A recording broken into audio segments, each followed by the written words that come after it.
കാണികൾ നമ്മൾ എന്തറിയുന്നു, കണ്ണീർ മിഴികളെ മറയ്ക്കുന്നു. അലകടൽ നടുവിലും അഖില മനസ്സിലും അണുവിലും പള്ളിയുറങ്ങുന്നു. ഈശ്വരൻ മനുഷ്യനായി അവതരിച്ചു, ഈ മണ്ണിൻ ദുഃഖങ്ങൾ സ്വയം വരിച്ചു. ഇരവും പകലും കരയും കടലും ഇടചേർന്ന ജീവിത കളിയരങ്ങിൽ ഈശ്വരൻ മനുഷ്യനായി അവതരിച്ചു, ഈ മണ്ണിൻ ദുഃഖങ്ങൾ സ്വയം വരിച്ചു. ഓം ഗുരുബ്രഹ്മ ഗുരുവിഷ്ണു ഗുരുദേവോ മഹേശ്വര, ഗുരു സാക്ഷാത് പരബ്രഹ്മ, തസ്മൈ ശ്രീ ഗുരവേ നമഃ. ഓം ചിന്താലേശായ പരമഗുരുവേ നമഃ. ഓം ചിന്താലേശായ പരമഗുരുവേ നമഃ. ഓം ചിന്താലേശായ പരമഗുരുവേ നമഃ. നമസ്കാരം.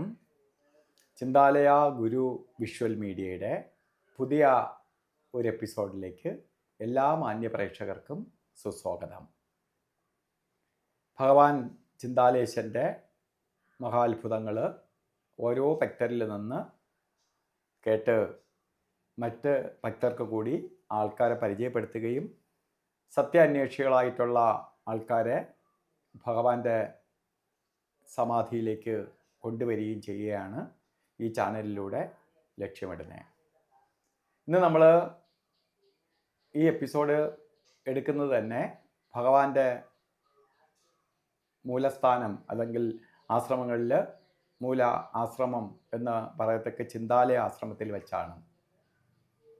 അപ്പോൾ പല തരത്തിലുള്ള വിമർശനങ്ങൾ കാരണം എപ്പിസോഡ് ഇങ്ങനെ നീട്ടിക്കൊണ്ടു പോകുന്നു. ഇത് പല ആൾക്കാരും നമ്മളെ വിളിച്ച് പറയുന്നു വെച്ചാൽ എല്ലാവരും തിരക്കുള്ളവരാണ്. ഈ തിരക്കിൻ്റെ ഇടയിൽ കൂടുതൽ സമയം ഒരു 1.5 മണിക്കൂറും 2 മണിക്കൂറും അല്ലെങ്കിൽ 1 മണിക്കൂറും ഒക്കെ ഇട്ടാൽ അവർക്ക് അത് ഒരേ സമയത്തിരുന്ന് കാണാൻ പറ്റാത്ത അവസ്ഥ വരും. അതുകൊണ്ടാണ് അവരുടെയൊക്കെ അഭ്യർത്ഥന മാനിച്ചുകൊണ്ടാണ് എപ്പിസോഡ് നമ്മളിങ്ങനെ നീളം കുറച്ച് കൂടുതൽ ആളുകൾ പറയുന്ന എപ്പിസോഡുകളെ ഇങ്ങനെ കട്ട് ചെയ്ത് കൊടുക്കുന്നത്. അപ്പോൾ അതിലുപരി പലപ്പോഴും അവർ പറഞ്ഞു വരുന്ന സമയത്ത് എനിക്ക് 4 വയസ്സുള്ള അനുഭവങ്ങളുണ്ട്. എനിക്ക് ഒരുപാട് അനുഭവങ്ങൾ ഉള്ളതുകൊണ്ട് ഞാനും അതിൻ്റെ കൂടെ ഷെയർ ചെയ്യുന്നു എന്ന് മാത്രം. വിമർശനം ചെയ്യുന്നത് നല്ലതാണ്. അപ്പോൾ നമ്മൾ ആ ചാനലിൻ്റേതായ ഒരു രീതിയുണ്ട്, അതനുസരിച്ച് ചാനൽ കൊണ്ടുപോകും. അപ്പോൾ ഇന്ന് നമുക്ക് അതിഥിയായി വന്നിരിക്കുന്നത് ശരിക്ക് മനോഹരൻ സാറാണ്. അദ്ദേഹം നാഗർകോവിലിന് അടുത്താണ് താമസിക്കുന്നത്. അദ്ദേഹം മൃഗങ്ങളെ പരിപാലിക്കുക ആണ്. അദ്ദേഹം മൃഗം പരിപാലിക്കുക എന്ന് പറയുമ്പോൾ മൃഗചികിത്സ ചെയ്യുന്ന ആളാണ്. സൊസൈറ്റിയിലാണ് ജോലി ചെയ്തത്. സൊസൈറ്റി മുഖാന്തരമാണ് അദ്ദേഹം ചികിത്സകൾ ചെയ്യാറുള്ളത്. ഇപ്പോൾ ഒരു വലിയ കാര്യമാണ്. കാരണം മനുഷ്യ ചികിത്സ ചെയ്യുന്നതിനേക്കാൾ ബാവിഡ പ്രാണികളെ ചികിത്സിക്കുക എന്ന് പറയുന്നത് മഹാപുണ്യം തന്നെയാണ്. അപ്പോൾ അവരെ പ്രപഞ്ച മാതാവിൻ്റെ മക്കൾ ആണ്. അതും അവരെ ചികിത്സിക്കുന്ന ആളാണ്. അദ്ദേഹമാണ് ഇന്ന് അതിഥിയായി വന്നിരിക്കുന്നത്. സാർ നമസ്കാരം. നമസ്കാരം. ഭഗവാനുമായിട്ട് 27 വർഷത്തോളം അദ്ദേഹത്തിന് ബന്ധമുണ്ട്. അദ്ദേഹം ഭഗവാനുമായിട്ടുള്ള ബന്ധം നമുക്ക് വേണ്ടി ഷെയർ ചെയ്യും. ഞാൻ 1999 കള്ളിക്കാട്ടിൽ വെച്ച് ഭഗവാനെ കാണാൻ പറ്റി. അപ്പോൾ ഭഗവാനെ കാണാനായിട്ട് വേണ്ടി വരുന്നവർ ഒவ்வொரு സാഹചര്യത്തിലും വരും. അതായത് എങ്ങനെയെന്ന് വെച്ചാൽ എന്തെങ്കിലും ദുരന്തങ്ങൾ എന്തെങ്കിലും വന്നുപോയാൽ ഭഗവാനെ കാണാൻ വരും. അതുപോലെ എനിക്കും ഒരു ദുരന്തം വന്നു. അപ്പോൾ എന്നെ ഇവിടെ കൊണ്ടാക്കിയിട്ടുള്ളത് ശക്തി എന്ന് പറഞ്ഞിട്ടുള്ള ഒരു വ്യക്തിയുടെ അച്ഛൻ. അങ്ങേര് പറഞ്ഞു, വളരെ ഇരിക്കുന്നതുകൊണ്ട് നിങ്ങൾ വരി, ഭഗവാനൊന്ന് കാണാം എന്ന് പറഞ്ഞു. ഞാൻ എല്ലായിടത്തും പോവില്ല. അപ്പോൾ ഭഗവാനെ കാണാനായിട്ട് വേണ്ടി കള്ളിക്കാട്ടിൽ വന്നു. കള്ളിക്കാട്ടിൽ വന്നപ്പോൾ മിണ്ടാതെ ഇരുന്നു. സ്വാമി കുടിലിരുന്നു. എപ്പോഴും വരുന്നു വിചാരിച്ചിട്ട് അവിടെ ഇരിക്കുക. ഇരുന്നിട്ടിരിക്കുമ്പോൾ ഒരു മണിക്കൂർ കഴിഞ്ഞിട്ട് ഭഗവാൻ അവിടെ വന്നു. എല്ലാവരെയും നോക്കുന്ന സ്ഥലത്തിൽ വന്ന് ഇരുന്നിട്ട് ഇതാര് പുതിയ ഒരു വ്യക്തി വന്നിട്ടുണ്ടല്ലോ എന്ന് ചോദിച്ചപ്പോൾ ഞാൻ തൊഴുതിട്ട് ഭഗവാൻ പറഞ്ഞു, എനിക്ക് കഠിന അധ്വാനപ്പെട്ട് ജീവിക്കുന്ന ഒരു വ്യക്തിയാണ്, പക്ഷേ ഇതിൻ്റെ കൂടെ മാട്ട് ചികിത്സയ്ക്കും പോകും. അപ്പോൾ കൊള്ളാമല്ലോ, ഒരു ഡോക്ടറല്ലേ നിങ്ങൾ എന്ന് ഭഗവാൻ പറഞ്ഞു അവിടെ വച്ച്. അപ്പോൾ ഞാൻ അതിനെ കേട്ടിട്ട് ഞാൻ പറഞ്ഞു, പിള്ള എന്ത് വിശേഷമെല്ലാം ഉണ്ടെന്ന് ചോദിച്ചപ്പോൾ പറഞ്ഞു, ഒരു അധ്വാനപ്പെട്ട് ഞാൻ ഒരു ഏക്കർ സ്ഥലം മേടിച്ചതിൽ ഒരു 58 തെങ്ങ് അതിൽ വെച്ചിട്ടുണ്ട്. 58 തെങ്ങിലും നല്ല പാള വന്ന് പൂവെല്ലാം ആയ പരുവത്തിലാണ്. അപ്പോഴൊന്ന് ഒരു കോസ്റ്റിക്കാരൊന്ന് എൻ്റെ കൂടെ ഉടക്കായി അതിന് അത്രയും വെട്ടിയളിച്ചു. കണ്ണീര് വിട്ട് പാവൻ്റെ പറയുകയാണ്. പാവം ഉടനെ പിള്ള വിഷമിക്കറ്റുള്ള, എല്ലാം നേരാവും, എല്ലാം നന്നായിക്കൊള്ളും, പിള്ള വിഷമിക്കറ്റുണ്ടെന്ന് പറഞ്ഞു. ശരി എന്ന് പറഞ്ഞിട്ട് പോയി. എവിടെയും ഞാൻ പോകില്ല, ഭഗവാന്റെ ഒരു ഏഴ്മയായ ഒരു ഇതൊക്കെ കണ്ടിട്ട് ഭഗവാന്റെ തന്നെ ആഴ്ച ഒരു ദിവസം കാണണം. അപ്പോൾ ഞായറാഴ്ച തന്നെ എനിക്ക് ഒഴിവ് ദിവസം ഞായറാഴ്ച ആയിരുന്നിരുന്നാലും ഞാൻ വന്ന് ശനിയാഴ്ചയ്ക്ക് എനിക്ക് കിട്ടിയാൽ കൊള്ളാം എന്ന് അവരോട് സൊസൈറ്റിയോട് ബന്ധപ്പെട്ട് ചോദിച്ചപ്പോൾ അവർ പറഞ്ഞു, ശരി ആയിക്കോട്ടെ. എന്നാൽ അവിടെ മാടുകൾക്ക് കുത്തിവയ്പ്പിന് നിൽക്കണമെന്നുള്ള ഒരു നിർബന്ധമുണ്ട്, പക്ഷേ ശനിയാഴ്ച ദിവസം അങ്ങനെ ഇരിക്കില്ല, അതുകൊണ്ട് നിങ്ങൾ ഞായറാഴ്ച വന്നോളി എന്ന് പറഞ്ഞ് എല്ലാവരെയും ഞായറാഴ്ച ആക്കി.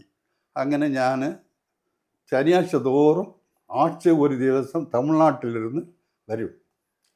വന്നിരുന്നാലും ഭഗവാനെ കാണാനായിട്ട് വേണ്ടി ഒരു സ്ഥലത്തിൽ ഒതുങ്ങി നിൽക്കുമ്പോഴും ഭഗവാൻ പറയും, തമിഴ്നാട്ടിലുള്ള വ്യക്തി വന്നിട്ടുണ്ട്, ഇവിടെ വരാൻ പറ എന്ന് പറഞ്ഞ് ഭഗവാന്റെ അടുത്ത് കൊണ്ട് ഇരുത്തും.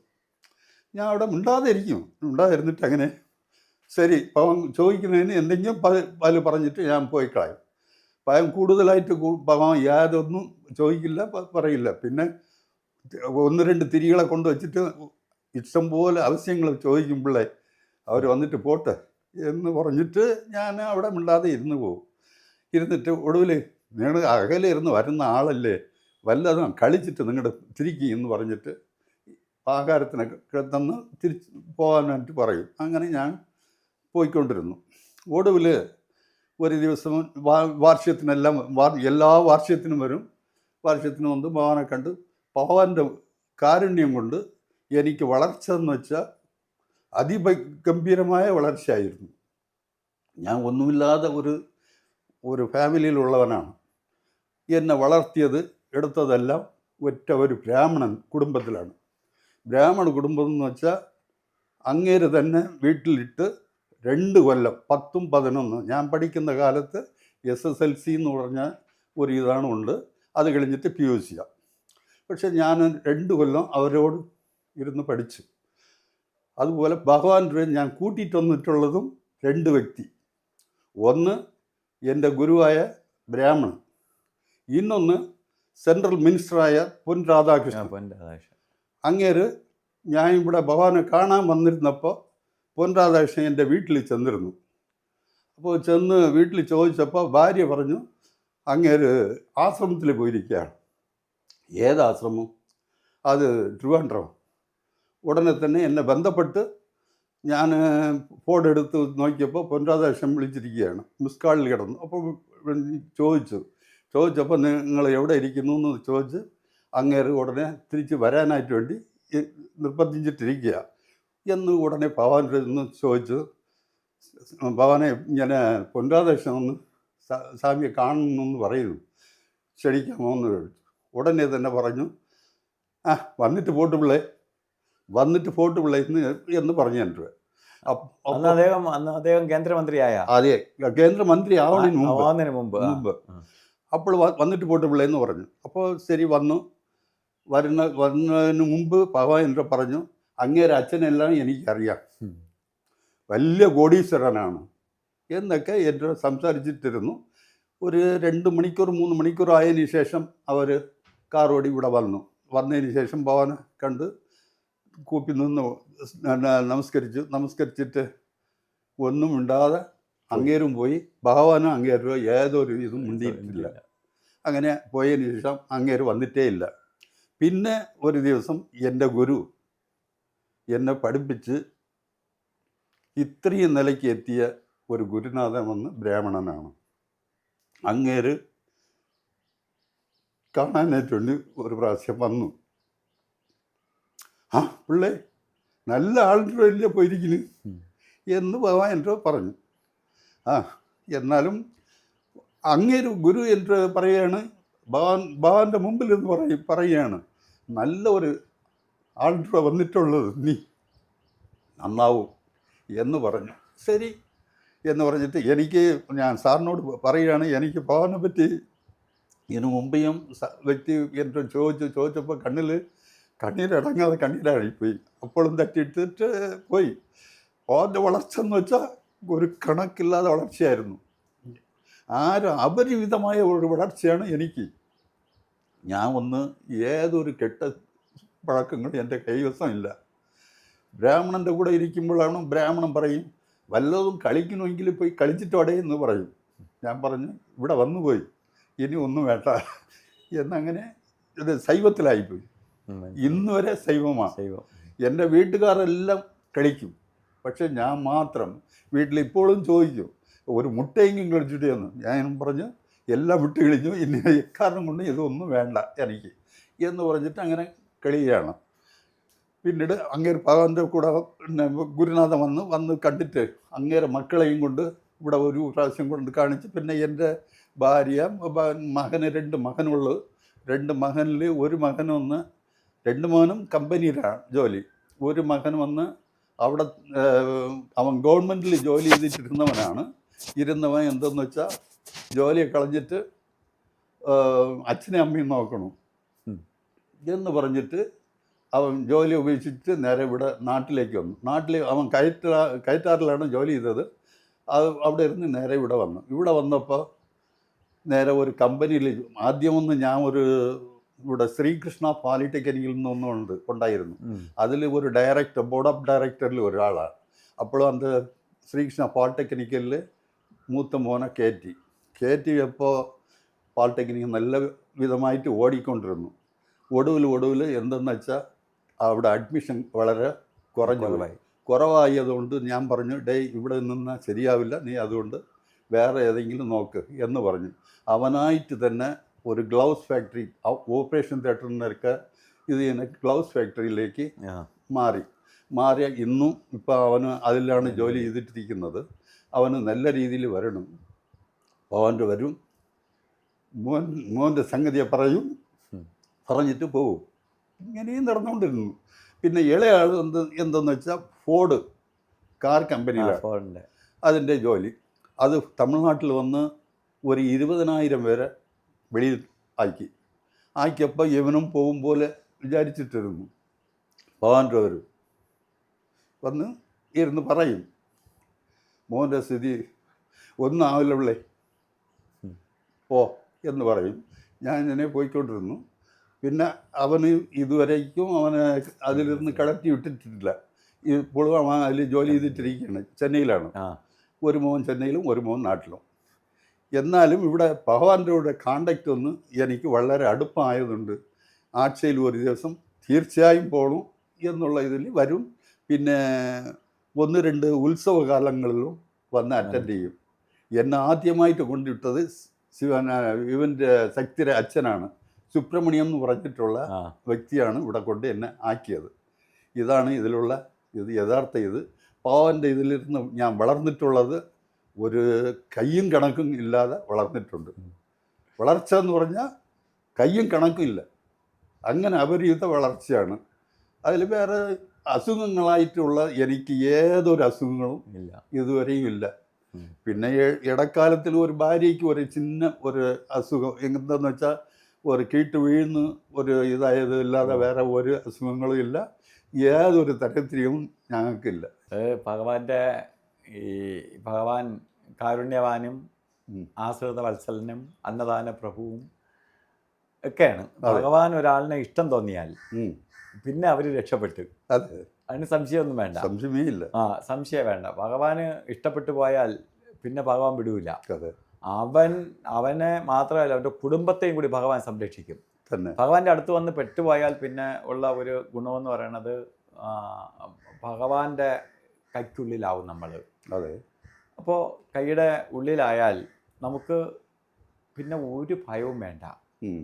നമ്മളെ എന്ത് വിപത്തിൽ നിന്നും നമ്മളെ സംരക്ഷിക്കും. ഇത്രയും വലിയൊരു സംരക്ഷകനായിട്ട് നമുക്ക് ഒരു ദേവന്മാരെ പോലും കിട്ടൂല. അതെ, അതാണ് സാറ് ആ ഒരു വിഷമത്തിൽ ഭഗവാനെ സമീപിച്ചു. അന്നത്തെ ഒരു ഇൻസിഡൻറ്റ് അതെ, അത് ഉണ്ടാവണമായിരിക്കും. അത് ഉണ്ടായേ പറ്റുള്ളൂ. അങ്ങനെ എന്തെങ്കിലും വരാതെ ഭഗവാന്റെ സന്നിധിയിൽ കാണാൻ എത്താൻ പറ്റില്ല. പറ്റില്ല. അതെ. അന്നത്തെ മനസ്സ് ഇളവി നിൽക്കുന്ന ഒരു സമയത്ത് ഒരു ആശ്രയം എന്നോണം ഓടി വന്നതാണ്. അതെ, അത് ഭഗവാൻ ആ വഴിയിലൂടെ അല്ലാതെ സാറിൻ്റെ വേറൊരു വഴിയിലൂടെ ഉം. എല്ലാം തിരിച്ചു തന്നു. അതെ. അപ്പോൾ ആ വഴിയിലൂടെ ഇപ്പം വെട്ടിമുറിച്ച തെങ്ങിനെ നേരെയാക്കാൻ ഒരു പറ്റില്ല. തെങ്ങും നേരാവില്ല എന്നാണ് ഞാൻ വിചാരിച്ചത്. ആ, പക്ഷേ അത്രയും 58 തെങ്ങുണ്ട്. 58 തെങ്ങും നേരായിട്ട് നല്ലവണ്ണം കാച്ചു. കാച്ചു. അതാണ് ഞാൻ പറഞ്ഞത്. ഭഗവാൻ അതല്ലേ ഭഗവാൻ ധൈര്യമായിട്ട് പോകാൻ ഒന്നും ആവില്ലെന്ന് പറഞ്ഞത്. അതെ, ഭഗവാൻ ആറ്റ് സാധിക്കാത്തതായി ഒന്നുമേ ഇല്ല. അതെ, ഒന്നുമേ ഇല്ല. അതിനൊരു തെളിവല്ലേ വെട്ടിമുറിച്ച തന്നെ. തെങ്ങ് അതുപോലെ കമുക് പനക ഇതൊക്കെ മുറിഞ്ഞു പോയാൽ പിന്നെ അത് റെഡിയായി വരില്ല. ഞാൻ വിചാരിച്ചേ ഇല്ല. അത് തിരിച്ച് ഭഗവാൻ തിരിച്ചുകൊണ്ട് വരിക. അത് ഭഗവാനെ വളർച്ച എന്ന് വെച്ചാൽ കുറച്ചല്ല. ഞാൻ 3 വീടുണ്ടായിരുന്നു. ഓ, പഴയ വീട്ടിലാണ് താമസിച്ചിട്ടിരുന്നത്. ഒടുവിൽ ഇത് തെങ്ങൊക്കെ മുറിച്ചപ്പോൾ ഞാൻ വീട് മാറി താമസിക്കണമെന്ന് പറഞ്ഞിട്ട് ഒരു വീട് വെച്ച് അവിടെ താമസിച്ചപ്പോൾ രണ്ടാമത് വീട് വയ്ക്കാനായിട്ട് വേണ്ടി ഭഗവാൻ്റെ ഒന്ന് ചോദിച്ചു, പിള്ള ഇപ്പം വേണമെന്ന് എനിക്ക് വീട് എന്ന് ചോദിച്ചു. അതോടെ നിർത്തി, മിണ്ടാതായിരുന്നു. വീണ്ടും ഒരു 6-7 മാസം കഴിഞ്ഞതിന് ശേഷം ഭഗവാനായിട്ട് പറഞ്ഞു, പിള്ള വീട് വയ്ക്കണമെന്ന് പറഞ്ഞില്ലേ, ഉടനെ തുടങ്ങിക്കോ ഇതും പറഞ്ഞു. അപ്പം മൂന്നാമത്തെ വീട് അതും നടന്ന് ഇത് നന്നായിട്ടിരിക്കുകയാണ്. ഇന്ന് വീട് അവിടെ 2 വീടും ഗംഭീരമായിട്ട് റോഡ് സൈഡിൽ നല്ല ഇത്. പിന്നെ എൻ്റെ പഴയ ഗുരുനാഥൻ എന്ന് പറയുന്നത്, അതെ, അങ്ങേര് ഫാമിലി വന്ന് ഈ വീട്ടിൽ വന്ന് താമസിച്ചിട്ടുണ്ട്. ഓ, അവരെ കുടുംബം ബ്രാഹ്മണ കുടുംബം. പക്ഷേ ഞങ്ങളുടെ കുടുംബം വന്ന് വേറെയാണ്. അതിൽ ആരും താമസിക്കാനെല്ലാം പറ്റില്ല, വരികയില്ല. പക്ഷേ ഇപ്പോഴും ഞാൻ ഇപ്പോൾ ഒരു 10-20 ദിവസം ഇരിക്കും. 20 ദിവസത്തേക്ക് മുമ്പ് അവരെ മരുമകളും മകനും വീട്ടിലേക്ക് വന്ന് താമസിച്ചിട്ടാണ് പോയത്. അങ്ങനെയുള്ള ഒരു ബന്ധമുണ്ട് ഞങ്ങൾക്ക്, ബ്രാഹ്മണനും ഞങ്ങൾക്കും. അതെ, ഇത് 8 വിട്ട് പിള്ളമാരെന്ന് പറയും. എനിക്കറിയാം, അറിയാമില്ലേ? അതിൽ ഒരു കൂട്ടരാണ് ഞങ്ങളുടെ വകുപ്പ്. മനസ്സിലായി. അങ്ങനെ ജീവിച്ചു. അന്ന് മഹാരാജാവ് അതുപോലെ ഭഗവാൻ ഒന്ന് മുണ്ടുകൾ ധർമ്മം ചെയ്യുന്നുണ്ട്. അതെ, അത് വസ്ത്രദാനം ചെയ്യുന്നുണ്ട്. പാവം കൊടുത്തിരിക്കുന്ന മുണ്ടൊക്കെ നോക്കിയിട്ട് പാവൻ ഇത് എല്ലാം ദാനധർമ്മം ചെയ്യുന്നു. അതെ. അപ്പോൾ പാവൻ പറയും, പിള്ളേ എൻ്റെ ഗുരു ഇതുപോലും ഇല്ല, ഞാൻ ഇതെങ്കിലും കെട്ടിയിട്ടിരിക്കുന്നു, എൻ്റെ ഗുരുനാഥൻ ഇതുപോലെ കെട്ടിയിട്ടില്ല, ഇതുപോലും ഇല്ല എന്ന് പറയും. ഞാൻ വന്ന ദിവസങ്ങളിൽ എനിക്ക് തന്നിട്ടുള്ള ഫോട്ടോകൾ ഭഗവാൻ ഇത്ര മറ്റൊന്നുമില്ല, നിറയെ ഫോട്ടോസ് തന്നിട്ടുണ്ട്. അത് ഗുരുനാഥനും ഭഗവാനും ചേർന്നിരുന്നിട്ടുള്ള ഫോട്ടോ, ഗുരുനാഥൻ തനിച്ചിരുന്നിട്ടുള്ള ഫോട്ടോ, പിന്നെ ഹാഫ് സൈസ് ഫോട്ടോ, ഇതാ ഇവിടെ ഇരിക്കുന്ന ഫോട്ടോ ഒക്കെ തന്നിട്ടുള്ള ഫോട്ടോകളാണ് എൻ്റെ കൈവശമുണ്ട്. പാക്കറ്റിലും എവിടെ ചെന്നാലും ഭഗവാന്റെ ഫോട്ടോ ഒന്നും ഉണ്ടായിരിക്കും, ഇപ്പോഴും ഉണ്ട്. അങ്ങനെ ജീവിച്ചിരിക്കുകയാണ്. നന്നായിരിക്കട്ടെ. അപ്പോൾ ഭഗവാൻ എൻ്റെ അനുഭവം സാറിനുള്ള അനുഭവങ്ങൾ വളരെ കുറച്ച് കാര്യങ്ങളാണെങ്കിൽ പോലും അത്ര കാരുണ്യവാനാണ് ഭഗവാൻ. അതെ. അപ്പോൾ ആ കാരുണ്യം ആ വ്യക്തിയിലേക്ക് കാരുണ്യവാൻ്റെ ശകലം കാരുണ്യം കിട്ടിയപ്പോൾ ഉണ്ടായ വ്യത്യാസങ്ങളാണ്. ഇതുപോലെ ഇവിടെ വരുന്ന ഓരോ വ്യക്തിയിലും ഭഗവാന്റെ കാരുണ്യ വർഷം ചൊരിഞ്ഞിട്ടുള്ള ആൾക്കാർ തന്നെയാണ്. അപ്പോൾ ഇത്രയും സമയം ഇന്ന് നാഗർകോവിലിൽ നിന്ന് തമിഴ്നാട്ടിൽ നിന്ന് ഇവിടം വരെ വന്ന് ഭഗവാന്റെ ചാനലിൽ ഭഗവാന്റെ ഭക്തർക്ക് വേണ്ടി സംസാരിക്കാൻ വന്ന സാറിന് ഒന്നുകൂടി നന്ദി, നമസ്കാരം.